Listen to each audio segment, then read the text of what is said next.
Assalamu alaikum, dear students. Welcome everyone to my channel, Farooq Khandan, for English lovers. আজকে আমি তোমাদের যে টপিকটি নিয়ে আলোচনা করব সেটি অত্যন্ত গুরুত্বপূর্ণ টপিক, যার নাম হচ্ছে WH কোশ্চেন্স। এই WH কোশ্চেন্স যাদের সিলেবাসে রয়েছে তারা হচ্ছে অনার্স পড়ুয়া, অনার্স যারা সেকেন্ড ইয়ারে পড়ে তাদের জন্য, এবং যারা ডিগ্রি পরীক্ষায় তৃতীয় বর্ষে অধ্যয়নরত তাদের জন্য এই WH কোশ্চেন্স টপিকটি ইংরেজিতে অবশ্যই সিলেবাসে অন্তর্ভুক্ত রয়েছে এবং যা খুবই গুরুত্বপূর্ণ। একটু পরিশ্রম করলে, একটু সচেতন হলেই তোমরা এখানে 5 তোমরা পেয়ে যেতে পারো। প্রিয় শিক্ষার্থীবৃন্দ, এই WH কোশ্চেনের যে শুরুতে যে শব্দগুলো থাকে সেই শব্দগুলো হচ্ছে 9টি।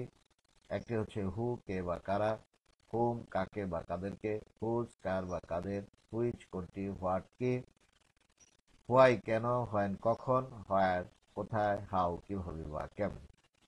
প্রিয় শিক্ষার্থীবৃন্দ, এই 9টি শব্দকে বলা হয়ে থাকে WH পরিবার।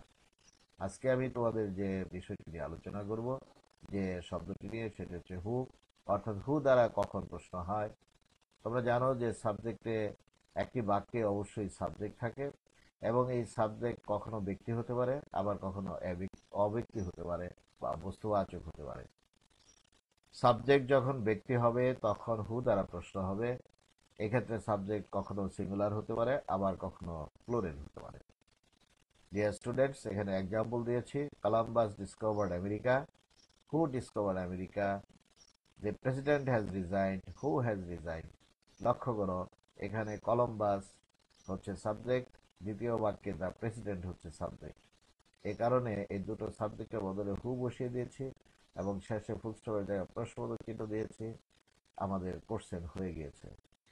তো সাবজেক্টের বদলে হু দ্বারা প্রশ্ন করলেই আমাদের WH কোশ্চেন হয়ে যাবে। এছাড়া নোবডি, নো ওয়ান, হু থাকলে, নোবডি, নো ওয়ান, নোবডি থাকলেও হু দ্বারা প্রশ্ন হবে। যেমন nobody believes a liar, no one can escape death, nobody could ever count my love for you. এখানে এই তিনটি বাক্যেই আমরা নোবডি, নো ওয়ানের বদলে হু দিয়েছি এবং আমাদের কোশ্চেন হয়ে গিয়েছে। শেষে আমরা শুধু নোবডি, নো ওয়ানের পরিবর্তে হু দিয়ে শেষে ফুল স্টপের জায়গায় আমরা কোশ্চেন মার্ক দিয়েছি।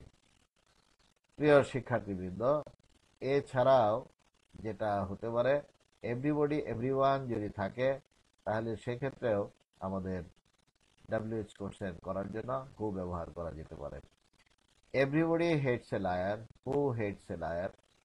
অথবা who doesn't hate a liar? Everyone wishes to be happy, who wishes to be happy? অথবা who doesn't wish to be happy? অর্থাৎ হু দ্বারা এভরিবডি, এভরিওয়ানের ক্ষেত্রে আমরা শুধু হু বসিয়ে করতে পারি, আবার হুর সাথে আমরা নেগেটিভ ফর্ম দিয়ে আমরা WH কোশ্চেন বানাতে পারি। যেমন এখানে ছিল এভরিবডি হেটস এ লায়ার। এখানে তোমরা জানো ভার্বের সাথে অ্যাজ যুক্ত হয়েছে, সেজন্য নেগেটিভ করার জন্য আমরা ডাজ দিয়েছি এবং নট নেগেটিভ করেছি, সংযুক্ত রূপে ডাজেন্ট হয়ে গেল। একইভাবে হু উইশেস টু বি হ্যাপি, অর্থাৎ আমরা করে ফেললাম হু doesn't wish to be happy. এই জন্য আমি ডান দিকে নোট দিয়েছি, এভরিবডি, এভরিওয়ানের বদলে হু দিলে এবং শেষে নোট অফ ইন্টারোগেশন দিলেই আমাদের WH কোশ্চেন হয়ে যায়।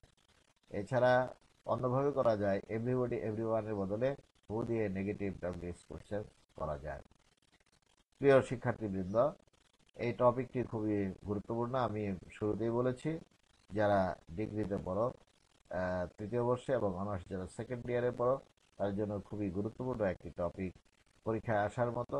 তোমরা দেখবে যে প্রশ্ন অনুশীলন করতে গেলে বিভিন্ন ইয়ারের, বিভিন্ন সালের প্রশ্ন, জাতীয় বিশ্ববিদ্যালয়ের প্রশ্ন দেখলে হু দ্বারা অন্তত একটি বাক্য পাওয়াই যায় বা হু দ্বারা প্রশ্ন করা যায়। মোটামুটি বলা যেতে পারে এই হু দিয়ে 1 নম্বর পরীক্ষায় তোমাদের কনফার্ম হয়ে গেল।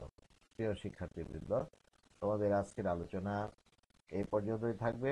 আগামীতে আবার হয়তো তোমাদের সঙ্গে এর পরবর্তীতে যে WH বাচক শব্দ রয়েছে সেগুলো নিয়ে আমি কথা বলবো। তোমরা দ্রুত সাবস্ক্রাইব করে ফেলো যারা সাবস্ক্রাইব এখনো করনি। আশা করি তোমরা উপকৃত হবে। ধন্যবাদ। আল্লাহ হাফেজ। Thank you so much.